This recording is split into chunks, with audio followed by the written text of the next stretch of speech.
Hi, I'm Heather from Green Venture, and today I'm going to tap a sugar maple at EcoHouse.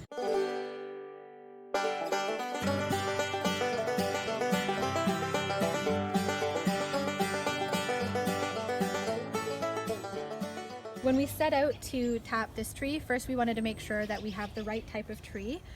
And I know that this is a sugar maple because of the bark. On a mature sugar maple, the bark breaks up into these ridges that are widely spaced and they curl outwards at the side. And if we look up at the twigs, and you can find some of the twigs, they branch across from one another rather than alternating. And underneath this tree, we have a whole bunch of sugar maple leaves, which is another big clue.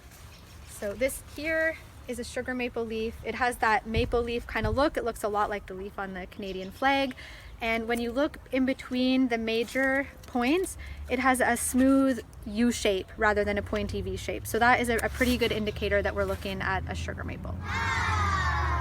Now, before we tap the tree, we also need to make sure it's big enough. We know that this is a nice mature tree. I can't fit my arms around it, so it's definitely big enough. But if you're working with a smaller tree, you'll want to measure it and make sure that it's ready to be tapped. Sugar maples aren't the only maple trees that we can get maple syrup from, but they do have the most sugar content. So we will hopefully get a lot of really sweet sap, and then we'll boil it down to about 1/35 of its original volume to get syrup.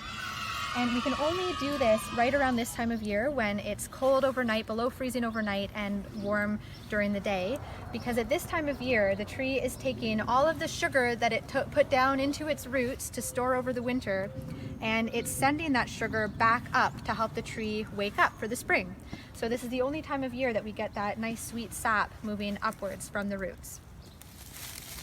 So to get the sap from the tree, I'm going to drill a hole roughly 1.5 to 2 inches deep with a bit that is just a tiny bit smaller than my spile.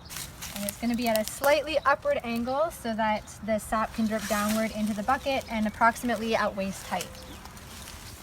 You can see the sap pouring out already.